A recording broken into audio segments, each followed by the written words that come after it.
Je vais commencer peut-être avec Josie Célène. Bonjour Josie. Christophe. Vous organisez chaque année le salon du livre Ruralivre. Mhm. Cette année, le salon fête ses 20 ans. Tout à fait, oui. En fait, j'organise pour la Fédération des foyers ruraux. Voilà, Donc, c'est ça. la Fédération des foyers ruraux Nord-Pas-de-Calais qui porte le salon Ruralivre, les salons, les prix littéraires, 3 prix littéraires sur la région, un sur la Flandre, un sur le Cambrésis, et le plus grand, celui qui est le plus vieux d'ailleurs, donc Ruralivre en Pas-de-Calais, fête en effet sa 20e édition en 2015.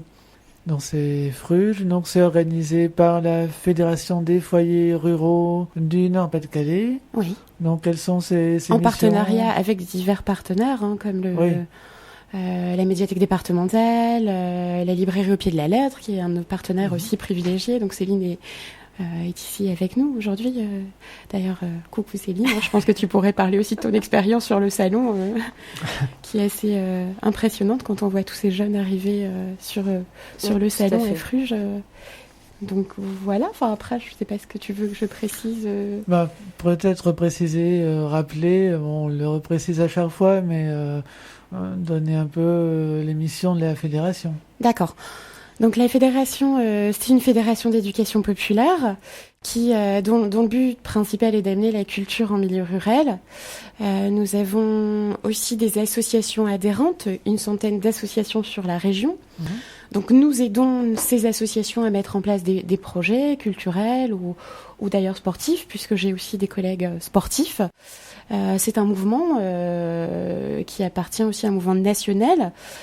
Nous, au niveau de la fédération, nous avons en volet culturel des grandes actions comme le festival Conteur en campagne, toute l'action conte avec les histoires d'un soir, le groupe conte qui se réunit régulièrement, les formations. Donc on a vraiment tout un gros travail autour du conte de l'oralité. Beaucoup d'actions autour du développement de la lecture en milieu rural, donc auprès des adolescents, des jeunes, des adolescents essentiellement. Donc on intervient en milieu rural auprès des médiathèques, auprès des collèges également. Mmh. Donc des prix littéraires toute l'année et des salons du livre que l'on porte. Puis la fédération fait aussi, on est des stages BAFA. On est aussi organisme de formation BAFA, BAFD. Voilà, entre autres, ce que fait la fédération. Enfin, tout projet, en tout cas, culturel, on essaye d'apporter de l'aide, de l'ingénierie culturelle aux associations et à toute personne souhaitant mettre en place des choses dans le village. Donc, c'est vrai qu'avec des actions comme Ruralivre, on se développe un peu hors village, puisque les jeunes... c'est déjà difficile de les avoir, de les mobiliser. Il faut aussi, c'est une réalité. C'est pas facile de construire des projets avec les jeunes. Je pense que pourrait aussi corroborer mon propos, mais du coup, on s'appuie beaucoup maintenant sur les collèges. Ça s'est fait assez naturellement. Historiquement, il y a 20 ans, c'était beaucoup plus facile puisqu'il y avait moins de choses, l'offre était moins importante. Donc en effet, faire des actions littéraires avec des adolescents, des rallyes lecture, une bibliothèque idéale dans un village, tous les enfants étaient bien sûr présents. Maintenant, on a la concurrence des écrans, de tout ça, donc c'est compliqué.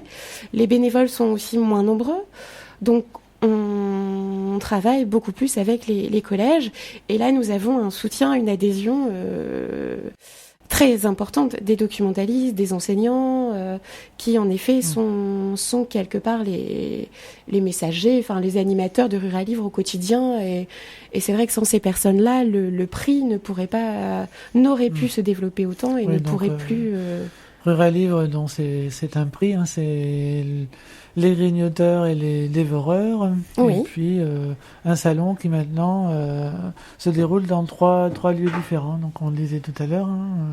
Oui, Fruges, en effet. Donc il y a eu Fruges il y a 20 ans et puis les deux autres c'est beaucoup plus récent. Alors il y a 20 ans, c'était pas à Fruges, c'était puisque le salon est itinérant depuis 11 ans à Fruges. Non, le salon s'est basé à Fruges depuis 11 ans, mais avant c'était c'était un salon du livre qui était itinérant. Donc on a parfois fait une édition Rural Livre à Liévin, à Minck-Norbécourt, dans la Trébassie, donc c'était l'Indre également, donc c'était un salon itinérant. Et depuis 11 ans, la communauté de communes de Fruges a souhaité en effet nous accueillir. Et c'est en effet, je pense, plus pratique en tout cas pour l'organisation d'avoir un lieu fixe. En tout cas, on voit bien que ça aide. Pour le Cambrésis, le salon est itinérant. C'est beaucoup plus compliqué puisque chaque année, il faut repartir sur une organisation un petit peu différente, des partenaires un peu différents. Et c'est chaque année refaire finalement le projet de A à Z, revoir les personnes, les élus. Donc c'est beaucoup plus facile d'être installé à Fruges, en effet. Quelles sont les spécificités entre les 3 salons Rural Livre ? Les spécificités, en tout cas pour Rural Livre Pas-de-Calais, donc nous avons 3 sélections cette année. Donc une sélection pour les grignoteurs qui sont les petits lecteurs, et en fait avec le temps cette sélection s'est adaptée au CM2, 6e, 5e. Une sélection dévoreurs qui était à la base pour les plus gros, ceux qui avaient un plus gros appétit de lecture, les dévoreurs. Donc sélection qui s'est aussi adaptée maintenant au 4e, 3e niveau classe. Et puis depuis l'année dernière, nous avons aussi tenté une sélection régionale bande dessinée. On a proposé l'année dernière, ça s'est mis en place doucement, surtout au collège de Fruges l'année dernière et sur le Cambrésis. Et cette année, ça s'est beaucoup plus développé sur le département du Pas-de-Calais, toujours sur les territoires du Cambrésis. Donc c'est une sélection bande dessinée avec 6 bandes dessinées qui est commune aux 2 territoires, donc Pas-de-Calais, Cambrésis, un peu le nord, mais un peu moins. Je pense qu'il faut aussi que la sélection s'installe. Dans le nord, c'est à Merville. Dans le nord, c'est à Merville, oui, chaque année, le premier mercredi du mois. Là, avec une sélection en plus qui s'appelle les picoreurs. Donc ça, c'est les plus petits enfants qui ont un tout petit niveau de lecture, ou des enfants qui sont, on va dire, le cycle 2, cycle 3, tout dépend du niveau de lecture. Donc j'ai amené avec moi les sélections, peut-être qu'on pourrait les mettre sur le site, enfin je sais pas si c'est possible, ou renvoyer sur Facebook. Donc, justement, j'avais une question sur Fruges, puisque on va parler plus précisément de Fruges, puisque Fruges fête ses 20 ans cette année. Oui. Et donc quelles sont quelle est la sélection de cette année? Alors la sélection officielle de cette année, pour les picoreurs, nous avons 6 romans. Donc le roman de Marion Brunet, L'ogre au pull vert moutarde, aux éditions Sarbacane. Confession d'un apprenti gangster d'Axel Sandre, aux éditions Sarbacane. La fille qui n'aimait pas les fins de Yael Hassan chez Syros. Tu vas payer, donc d'Agnès Laroche chez Rajo. Un livre de Joe Wittek, Un jour j'irai voir mon prince en skate, de Joe Wittek aux éditions Actes Sud Junior. Nous aurons tout à l'heure au téléphone. Ben oui, Jo est une fidèle auteure de Rural Livre. Nous avons toujours beaucoup... Elle a eu un prix en 2010, à Rural Livre. L'année dernière également. L'année dernière, oui, elle a reçu 2 prix. Ado en colère chez Arras pour le salon. Oui, puis pour Rural Livre aussi. L'année dernière, elle a remporté le prix des dévoreurs l'année dernière, en 2014, et en 2010, elle avait aussi reçu un autre prix. C'est la seule auteure à avoir reçu 2 prix Rural Livre. Donc ils sont 39 auteurs différents depuis 96, et c'est la seule à avoir reçu 2 prix. Et le 6e livre pour les grignoteurs s'appelle Le Papatillon de Sophie Laroche aux éditions Hachette. Donc c'est pour la sélection des grignoteurs. Là, pour le moment, les jeunes terminent encore je pense qu'ils vont terminer leur lecture et leur vote durant les vacances, puisqu'ils sont en vacances. Et à la rentrée, les référents des collèges, des médiathèques, enfin des structures participant à Rural Livre, ces référents vont m'envoyer les fiches récapitulatives avec les notes des jeunes, puisque ce sont les jeunes qui choisissent les livres à partir d'une présélection réalisée par la médiathèque départementale, par la librairie au pied de la lettre, par aussi les foyers ruraux. Ensuite, on se réunit l'été, et les adolescents choisissent avec nous les 6 livres qui vont être intégrés dans cette sélection. Leur voix compte double. par rapport à celle d'un adulte. Ils votent durant l'année. Donc nous avons sur le Pas-de-Calais à peu près 4500 lecteurs qui votent pour leur livre. Ces lecteurs votent pour leur livre préféré. Ils vont décerner le prix. Donc là, j'ai aucune idée à l'heure actuelle du roman qui se dégage, puisque les six romans sont assez chouettes. On va peut-être donner rapidement la sélection des dévoreurs. Donc la sélection des dévoreurs, Pierre, feuille, ciseaux de Catherine Kalangula chez Hachette, que nous avons déjà reçu, Catherine Kalangula. La bobine d'Alfred de Malika Ferjouk, paru à l'école des loisirs. La cité hors du temps de Xavier Armange aux éditions Scar. À pile ou face de Samantha Bailly aux éditions Rajo. Les Sentinelles du futur de Carina Rosenfeld, paru chez Syros, et Carina Rosenfeld, nous l'avions aussi déjà accueillie sur le Salon Rural Livre.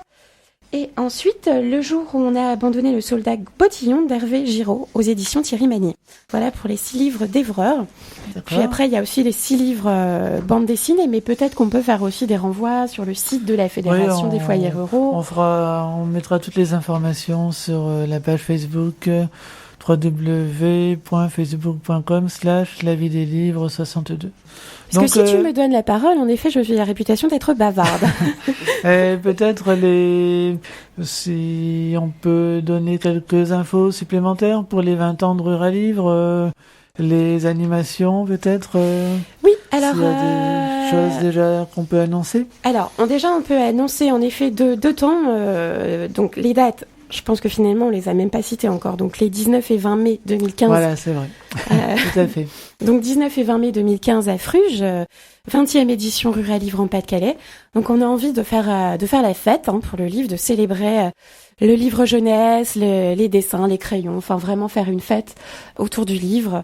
Ça a d'autant plus de sens, je pense, en cette période où voilà, on est très content de fêter cette édition, d'inviter tous nos partenaires, tous les professionnels du monde du livre à venir, à témoigner de leur travail, à faire de l'éducation aussi avec les enfants, avec les adolescents qui seront présents, les ouvrir à plein de choses, aux livres, mais pas forcément aux professions. Enfin, on a aussi, par rapport au thème des livres, on a plusieurs choses sur Rural Livre.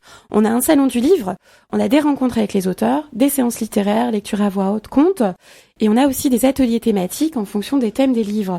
Donc selon les thèmes, on fait intervenir des associations. Je pense par exemple à Pierre, feuille, ciseaux. On fera intervenir le planning familial qui viendra parler de sexualité avec les adolescents.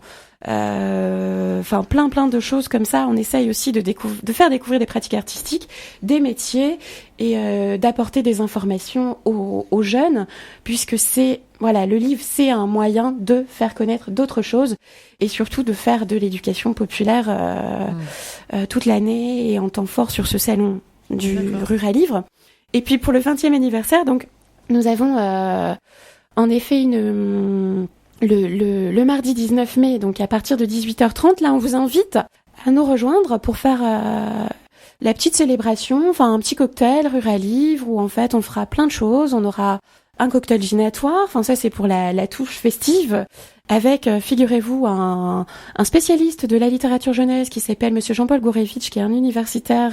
C'est une pointure, c'est un monsieur qui a une connaissance assez extraordinaire. Il a écrit l'abécédaire illustré de la littérature jeunesse, plein de livres, et il sera présent les 2 jours à Fruges. Et il écrit aussi pour les adultes. C'est un spécialiste de l'immigration et c'est aussi un monsieur qui a écrit un livre sur les cocktails. Alors figurez-vous il est en train de créer un cocktail Rural Livre. Donc un avec alcool et un sans alcool. Donc je trouvais ça rigolo d'avoir un petit cocktail Rural Livre.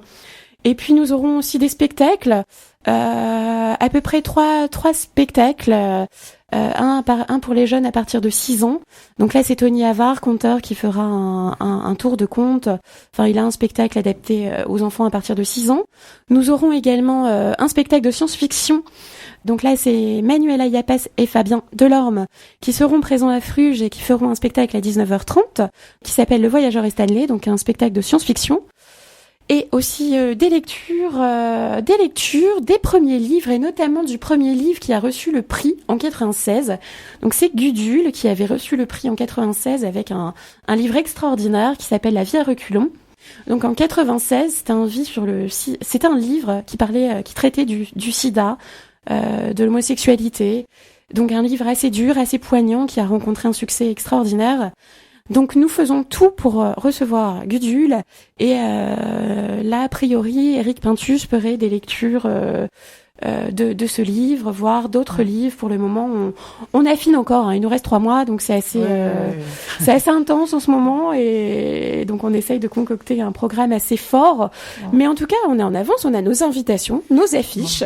Une fois n'est pas coutume, nous communiquons mieux.